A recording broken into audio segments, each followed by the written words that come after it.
Hey guys, welcome to your favorite show on the internet, Backtalk Ball. I am your host, Charly Arnolt. I am here to bring you a lighthearted and funny look at the very serious business of sports. We are going to get this week's episode started with some exclusive news. News that you are only going to hear on Backtalk Ball. And guess who it has to do with? None other than Peyton Manning. Omaha. Well, since capping off his career with a Super Bowl win, Peyton Manning has been very tight-lipped about what's in store for him post-retirement. But I am here to tell you that the secret is out. Peyton Manning has been spotted, and it was at my gym. Peyton is an LA fitness model. Yeah, that's right. I was working out recently. Not to brag. I spotted Peyton on the wall. There he is. From a football player to racquetball superstar. In other NFL news, many teams began their off-season workouts this week, and that included the Texans. Well, let me tell you, the Texans did not get the weather that they would have expected. The flooding was awful in Houston. It was so bad that the Texans decided to postpone their workouts until the following day. But did that stop J.J. Watt from getting his butt to the gym to train? Absolutely not. J.J. Watt called up a friend. That, my friends, was Noah. He has Noah on speed dial. Noah pulled around his ark. JJ jumped on, and together they sailed the treacherous waters to NRG Stadium and got in a killer workout together. Meanwhile, Trent Richardson is continuing his USA tour. He was just picked up by the Ravens, making this his fourth city in 6 years. Well, the uninspiring running back who only has averaged 3.3 yards per carry in 37 career games has a goal for this season. And that is to actually get paid for playing. Unlike last year, when the Raiders paid him more than $500,000 to not play. Sad, but true. Speaking of bad plays, Red Sox pitcher Steven Wright nailed Blue Jays first baseman Chris Colabello in the helmet with an 86 miles per hour fastball. Wright felt terrible. He apologized immediately, but that didn't stop him from making a grand gesture the following day. He left a very large and very expensive bottle of liquor by Colabello's locker to say, "I'm sorry." So let's weigh this out here.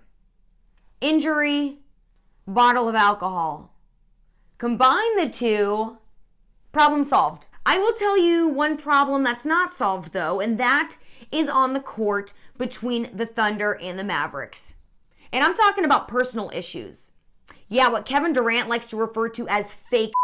Russell Westbrook and his teammate Cameron Payne were doing their little handshake dance routine thing on the court. Charly Villanueva and his teammate Justin Anderson did their best to disrupt it.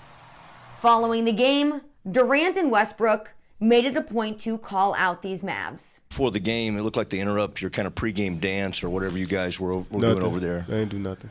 They weren't trying to send a little message to you? Nah, that's fake. No. Yeah, it's we fake. Just play basketball. It's a basketball game, man. That's for the guys that don't play. We're going to settle this once and for all. No more fake. Here's what I propose. A dance-off. Both teams, one arena, one chance.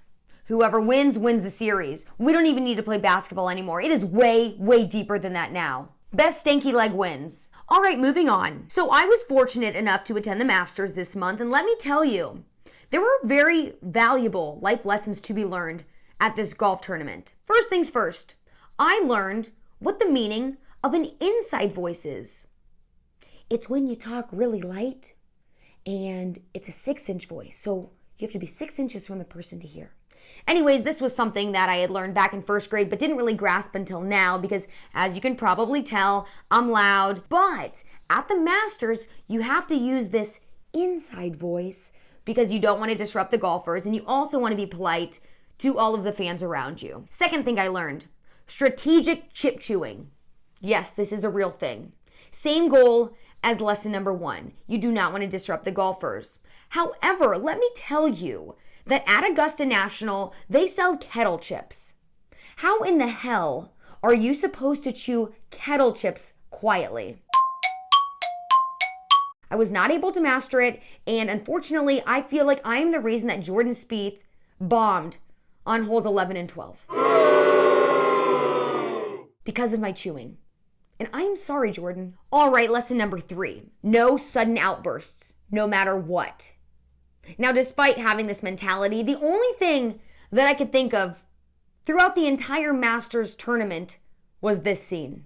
Hey, Gilmore, you suck, you jackass. Finally, I learned how much better it is to be a woman than a man at the Masters. There are so many more men than women that at this particular event, the men's line to the bathroom is way longer than the women's.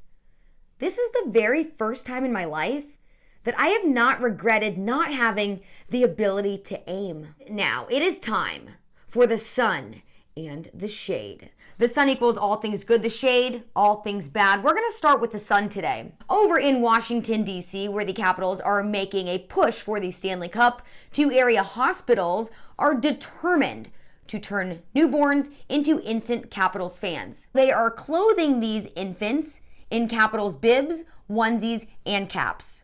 How freaking cute are these babies? I learned as a young journalist that if you show people pictures of puppies and babies, they'll stick around. So you're welcome. As for the shade, here is to you, Donald Trump, and your absolute need to brush up on your sports. Yeah, Donald Trump was at a rally in New York this week and he was introduced by Rex Ryan. Well, he told the crowd that Ryan is responsible for bringing championships back to New York. Newsflash, Donnie, Ryan isn't responsible for bringing back to New York. Not with the Bills and not with the Jets. Oh, and we're not going to let you off the hook for your campaign in Pittsburgh. Remember when you asked the crowd how Joe Paterno is doing? Yeah, if you weren't aware, the ex-Penn State coach has been dead now for some time. Approximately 4 years. All right, guys, that's going to do it for me this week, and actually, forever. Yeah, I'm taking a page out of Conor McGregor's book, and I am going to retire early.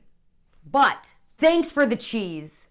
Just kidding. I will be back here next Thursday for another brand new episode of Backtalk Ball, and I expect to see you back here with me. Until then, follow me on social media and subscribe to my YouTube page.